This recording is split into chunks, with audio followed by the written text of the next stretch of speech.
I aspire to have the same kind of hatred in my heart running through my veins like that of a racist. Let me tell you why. To wake up every day and look at your dark soul in the mirror and just decide to hate somebody because they happen to be born in another country is borderline inspirational. It's not even natural to have that kind of hatred. You're not born with that talent. It's carefully wired and taught to you. And you have to train that kind of hatred too. Because you'll probably meet a black guy who's so damn funny, 5'2", and doesn't have the capability to steal your girl. And then you start to think, oh, there might be some good ones after all. So you have to retrain your brain to remember how one black guy stole your pocket money in the changing rooms. So that means that all of these cotton picking, parlay losing, no daddy having jigaboos are all criminals. Dang. Racism is the most elite rage baiter. But one person who managed to surpass that level of hate by pure evil itself is Roy Keane. When there's two football teams that play in one city, no matter the wage, skill or achievement gap, that's always going to be oil and water, blood and crips,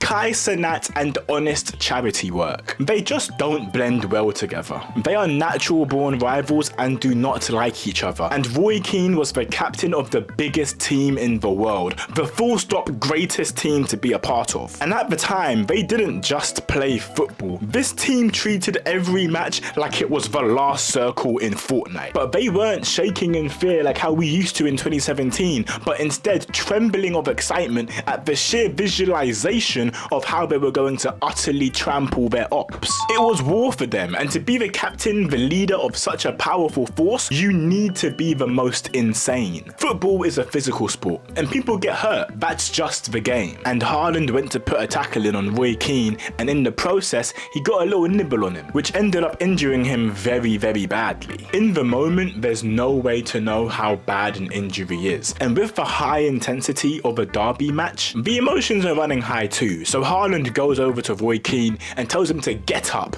and stop faking it. And even if you don't watch football, you know how these players are better actors than Dwayne Johnson, at least when it comes to faking an injury or setting a foul. So accusing him of doing that is not crazy. It's not ridiculous at all. The incident left Roy Keane out of football for a whole year. But like I said, that's just football. Roy Keane held a grudge for 4 whole years after the incident, just letting his rage bubble up inside of him like the nine-tailed fox. And I'm pretty sure he spent 2 to 3 of those years training in Dagestan, because he came back and used the same move as Khabib on the boy Haaland. And this was not an accident at all. He walked over to him and got in his face and said, "Take that, you see you next Tuesday. YouTube, don't demonetize me." This is the get back these drill rappers have wet dreams over. Roy Keane is valid in the streets, but realistically, if players can get banned for taking 1 too many vitamin D tablets, then Keane should have gotten banned for trying to turn somebody into Stephen Hawkins, a generational hater. Charlemagne. I don't watch The Breakfast Club because if I wanted to listen to a bunch of jealous grown men who wish they were and still believe that they're teenagers gossip about people doing infinitely better than them, then I would just go to the barbers. Perfect. But I've caught myself laughing at Charlemagne 1 too many times because the way he hates is just pure love of the game. I don't think he's ever not played devil's advocate. He just says the most outlandish thing that he can think of. Oh, this year, that's my goal. That's my goal for 2019. 16 years. How long you been faithful?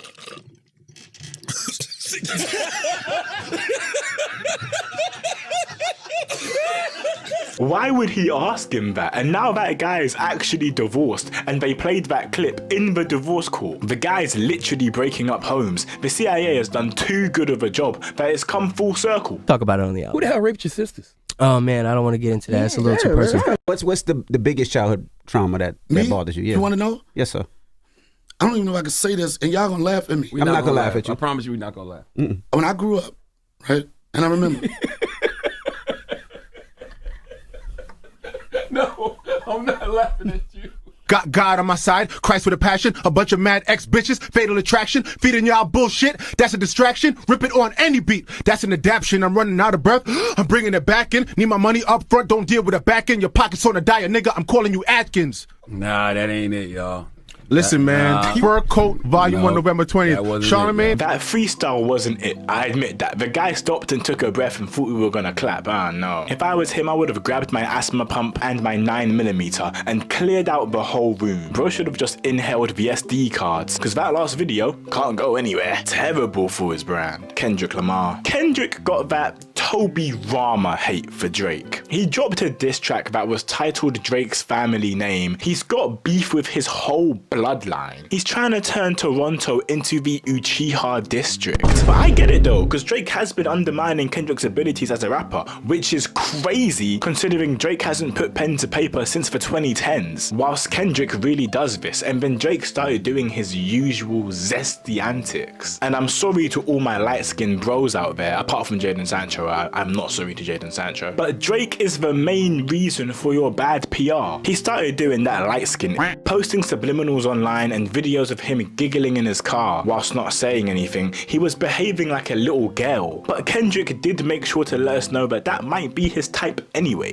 Kendrick called out Drake for being as fake as his BBL, calling him a culture vulture and acting hood when he probably comes from a gated community. And I don't really know how black Drake is, but Kendrick was right, because Drake does use black people like a 1920s white man. They're just a means of profit to him. Kendrick exposed Drake's ghostwriting habits, his poor pullout game, his womanizing habits. He sent a direct message to Drake's dad and told him that he wishes he would have wrapped up. He got on stage in front of the whole of America, looked them in their eyes and told him that Drake is a nonce. Man, I understand that he's getting paid, but I don't get why he had to go Super Saiyan on him like that. Leave the guy alone. Magneto. Magneto hates humans for the same reason that we hate humans. Because they suck. Magneto was a boy in strapped pajamas, just patiently waiting to get executed, but he accidentally used his powers in front of the guards one time, and the warden of Auschwitz was like, yeah, we could use his power, and he wanted to see it for himself. There was nowhere for him to run and hide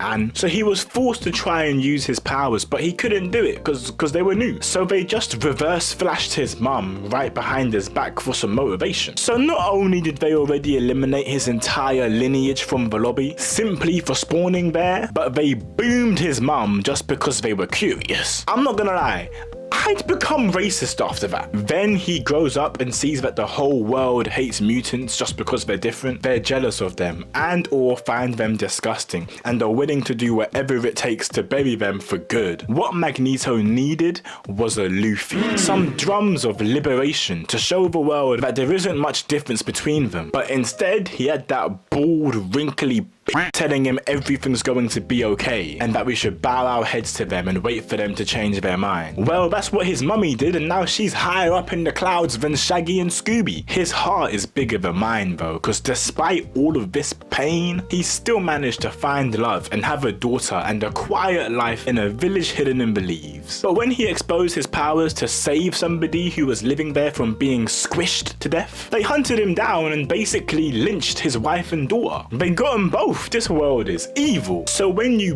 brutally murder and dehumanize a man's past, present, and future like this, can we really blame him for accidentally becoming an international terrorist with a kink for mass destruction and occasional loss of innocent lives? No, I don't think I will. And an honourable mention goes out to the footballing world and all its associations for hating Cristiano Ronaldo. They literally hate him because he's beautiful, but I'll save you the time and the glaze for another day. But that's Generational Haters Part 2. I told you I was going to release a Part 2 and it came out the week after. I'm going on holiday for 7 days, so I don't know if I'm going to have a video prepared and ready to go for next week. But if I don't have one, don't forget about me. Subscribe and send this channel to your friends so we can keep on growing in the meantime. But yeah, let me know what other haters there are. Let me know your favorite haters. Make sure you leave a like. Make sure you are subscribed. My favorite hater is probably Freezer because he's recklessly racist and ready for a fade. So I feel like he's a good rage baiter. See you next week, probably, maybe. I don't know.